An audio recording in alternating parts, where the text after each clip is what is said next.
You've been spending money to buy the best sunscreen in the market, but how well do you actually know your sunscreen? Hello, welcome to a whole new episode of Medical Channel Asia's skincare series videos. I'm Evelyn. And I'm Leisha. And today we have a very special guest with us today, Dr. Ingky. Hi everybody, I'm a dermato-aesthetic doctor from Malaysia and I'm really glad to be here today. Okay, so today, me and Leisha, we are going to have a quick test by Dr. Ingky to test how well we really know about our sunscreen. Okay, so we also have some good news to share to our audience. Dr. Ingky? Heliocare is actually going to give you some of their oral sunscreen and their topical sunscreen. Now to get those sunscreen, please stay tuned for the end of this video. Yay! True or false? You can apply sunscreen right before sun exposure.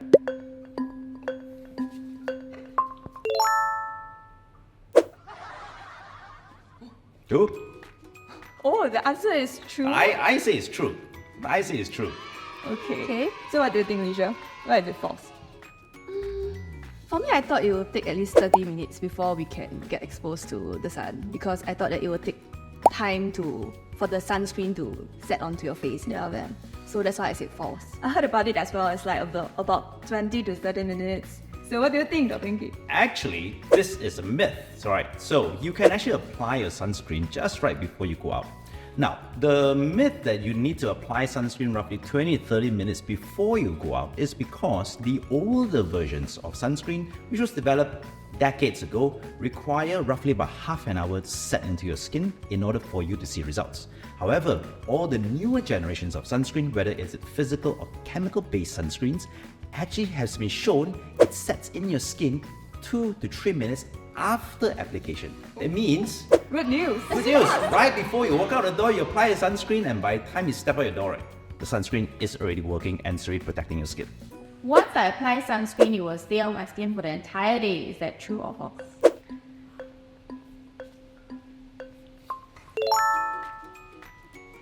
Oh, it's false? Well, I think it's partially true and false. Oh, okay. It's partially true and false. Okay. Alright? There's some truth, there's some false. Right?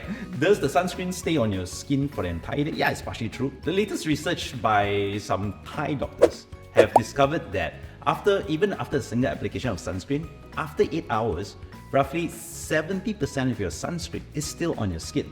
But it's also partially false. It means that not all your sunscreen stays on your skin. Only, I would say 70% of it stays on your screen, 30% actually starts to disappear over time. So for 70% that stays on your screen, right, are they still like functional? They are functional. So I give an example. If you apply SPF 50 in the morning, so when you have 70% of it left, means by the end of the day, you have something roughly about SPF 35 left.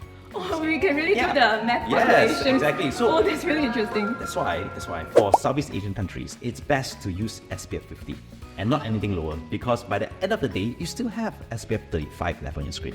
For me, I usually don't reapply sunscreen because I didn't know that it won't last for a day. Usually I think that, once I apply before I leave house, it will stay out and it will stay on my skin until I'm back at home. So it's just a once a day thing for me.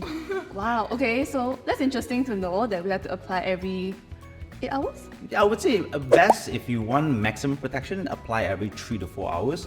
If you're in a very Really sweaty, a timer. if you're in a very sweaty or very wet situation, like you're at the beach, then you have to reapply every 2 hours. Every 2 hours. Yeah, because when you're in the water or when you're swimming, right, the sunscreen actually slowly leaks out of your skin, so the effectiveness actually goes down. Now, however, on a day-to-day basis, we don't go to the beach on a daily basis, right? On a day-to-day basis, when you're at work, it is sometimes a little bit impractical to try and apply every couple of hours. You have work. The whole company go and reapply sunscreen. Yeah, unless you set a timer whereby when it rings, that everyone will reapply sunscreen. But otherwise, it's difficult. So if you can reapply sunscreen, please do. If you don't remember or it's impractical for you to reapply sunscreen, it's fine. Once a day is good enough, as long as you Apply. The question is, I should always go for the highest SPF and the most PA+++ size. Is this true or false?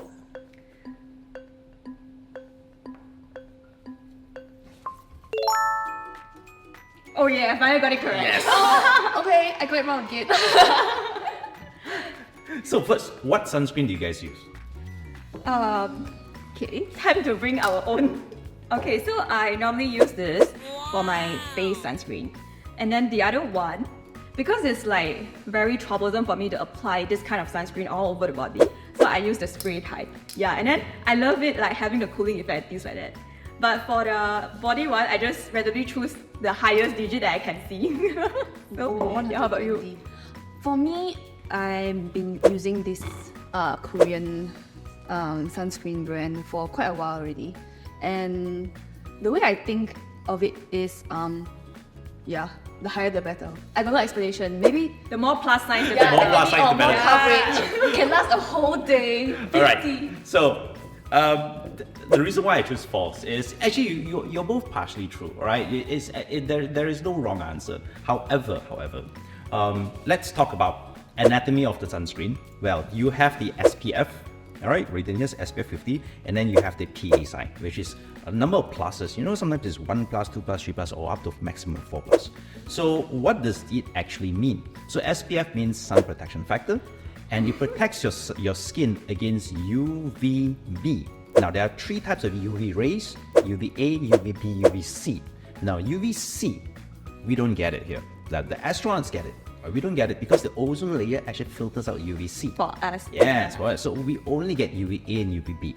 So when you're looking at SPF, it protects the skin against UVB, right? And that is important because UVB is the one that usually can typically cause things like skin cancers and all this Skin damage. skin damage, hyperpigmentation issues, all right? And also can cause premature aging if you don't apply. Then of course, then you have, since we have protection against UVB, SPF typically it's anywhere between 35 to even sometimes you can see up to 100 over. All right. So is it necessary to actually apply so much? Now the answer is, if you're within a very hot climate, something in Southeast Asia, Singapore, Malaysia, or anywhere within all these tropical areas, right? SPF 50 is good enough. Okay. Right? SPF 50 is good enough. Right? The reason why SPF 50 is good enough because if you go above anything above SPF 50, right, it gives you only less than 1% Like additional effect. Right? So because it gives us so little effect, right? However, when your SPF goes higher, it also means, right, that the SPF becomes a bit thicker. Can be more pore clogging. Cause some skin issue if I go too high of the unnecessary. Exactly. Okay. All right. Next one is the PA. Now, of course, the PA, the more plus the better, means it protects you against UVA, which are the ones that causes you to have like sunburn, right, suntan. All right. So if you want to avoid having sunburn, suntan, of course, the higher plus will be better. Typically, most sunscreens are 3 plus up to 4 plus. This one is like This is 4 plus. This is 4 plus. the kiasu part of me. So if you're actually looking at sports sunscreen, whereby you're typically under the sun for long periods of time, they typically have very high plus, and also sometimes the SPF goes much higher. But on a day-to-day basis, SPF 50 is good enough. PA anything 3 plus to 4 plus, it's great enough. Okay, that means we are using the right sunscreen. Yeah, you're using right sunscreen. But another thing, very important in choosing a sunscreen, is also whether the texture is right for your skin. Sunscreen texture is important. Some are oily. Oil base. Yeah, some and are then like water based. Yeah. gel base. Exactly. So choosing the right texture, not only the SPF rating and the PA rating, but choosing the right texture for your skin is also important. So I see that Infant is using a spray and a milk, and Lisha is using a cream. So does it get different? And how about sunstick? That's actually a really good question. Yes, it actually makes a lot of difference. Typically, when you're applying your first layer, you want to apply something like a gel or a cream base or a milk base, whereby it's usually very dense and it's easy to apply on your whole face. Now, if it's your first layer, do not use a stick, sunscreen sticks, or do not use a spray, because for the same amount of protection that you need from the gel or the oil base, you will need to spray roughly 47 coats. It's like spraying Yes. fire extinguisher. Yeah. So you typically would spray almost half the bottle just to get a similar protection of a small, quarter ounce of this. So sprays and sticks are great methods to reapply sunscreen in the evenings, but they're not a great method for your first layer. So if you're using for your first layer, please avoid this and use something like this. I've been doing this wrongly. Don't true or false, I still need to apply sunscreen when I'm indoors or when the sky is cloudy.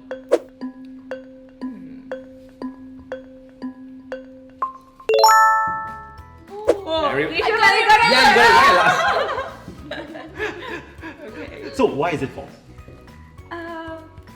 I used to think like, because just now you said the UV and everything is from the sun, right? The UVB thingy. So I was like, if I'm indoor, I'm free from the sun. If like I'm away from the window, from my logic, I would say maybe I don't need to apply. Why do you For me, it's because even though I'm indoors, I might be doing some sports activities, so I might still sweat. And if I sweat, I feel that there are parts of the sunscreen, it will still, once I sweat, the sunscreen will go away. So I will still apply sometimes actually. Alright, so the answer is true. You have to apply sunscreen despite being indoors or despite it being cloudy and there's no sun. It's because even though you don't see the sun, the UV rays are invisible. They actually can penetrate clouds and they can actually penetrate the windows, unless of course your windows are tinted. If they have tinted and they have UV protection, then you only get very small amounts of UV rays coming in. But majority of our cars and homes and even the buses that we take, the tinting is actually very minimal. So you do get a lot of exposure of UV rays. Hence, you should apply when it's cloudy, and you should apply sunscreen even when you're not going out. True or false, I still need to use micellar water to remove sunscreen, like how I think.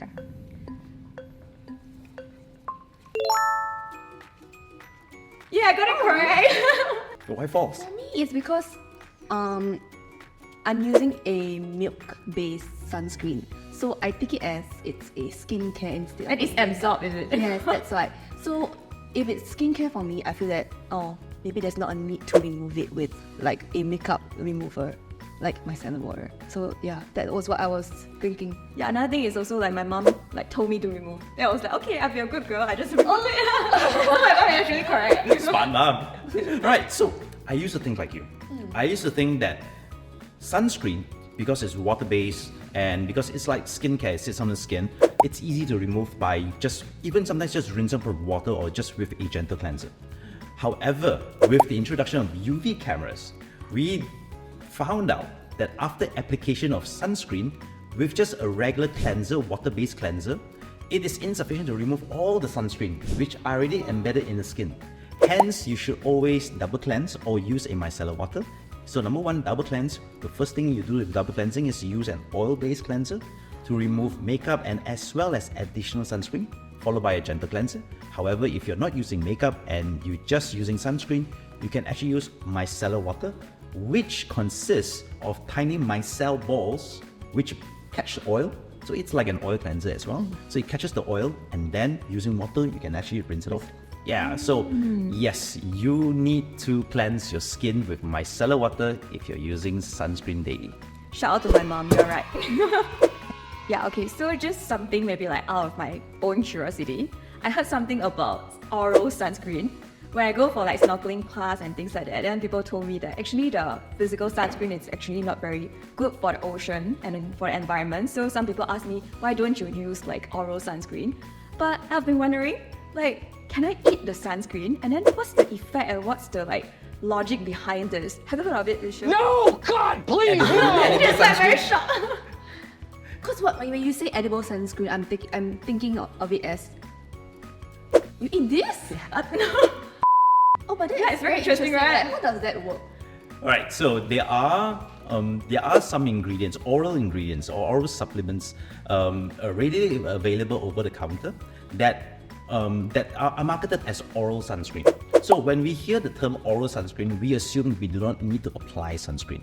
However, the term is a little bit misleading because despite taking oral sunscreen, you still have to use topical sunscreen or sunscreen application, because sunscreen application, when you're applying on skin, it reflects UV rays from your skin, or it absorbs the UV rays and then dissipates it, means it turns it to heat and then it disappears. Oral sunscreen, on the other hand, does not give you that kind of protection. However, what the oral sunscreens do is prevent you from getting suntan, sunburn, and as well as hyperpigmentation. Oh, so meaning if you take the oral sunscreen and also apply the sunscreen, it's like double protection. Yes, if you want the maximum protection, especially when you're under the hot sun or you're snorkeling by the beach, then you should take both the topical and the oral. Now, coming back to reef protection, and that's really important because nowadays there's a lot of sunscreens which are marketed as reef safe or safe for the reefs. Now, what we have discovered is typically the chemical-based sunscreens used to be a little bit unsafe for the reefs. It used to bleach, the corals. And when you're using sunscreen for the ocean, you're encouraged to use physical kind of sunscreen. Now, how do you know it's a physical sunscreen? When you're applying on skin, there's this whitish discoloration on your skin. So you know that is the physical sunscreen. Now, physical sunscreen is safe because physical sunscreen, when it gets into the water, it does not bleach the corals, it does not affect marine life. So if you're looking for something safe, apply physical sunscreen and then take your oral sunscreen. That'll be even better. So typically oral sunscreen consists of one main ingredient, which is polypodium leucotomas. Otherwise, it's an extract from a fern leaf. Fern. The plant. The plants, right? It's a very specialized extract from this particular fern, which gives the oral sunscreen the protective mechanism that it has. We are going to be giving away some Heliocare products. It is their topical sunscreen and their oral sunscreen. To know how to win those products, check out the description below. Okay, thank you so much, Dr. Ingky, for having this session with us. We really learned a lot of how we have been applying our sunscreen, whether it's correct or not. We have no one to ask. I don't know what is the correct answer. Yeah, so I think this is really a very fruitful session for me and Alicia, perhaps. What do you think? Yes, I feel like I've gained a lot of insightful knowledge about sunscreen. And prior to this, I have no knowledge or little to no knowledge about sunscreen. But thanks to Dr. Ingky, I'm much more knowledgeable now. We are more ready to educate the rest. Well, first of all, I love this session. Thanks for actually having me here. And even though sunscreen is something really basic and everyone should learn about it, now, it doesn't mean that everyone actually knows about it. So if you know someone that will benefit from this particular knowledge that we're sharing today, please share with your family and friends. Thank you so much, everyone. Bye-bye. See you.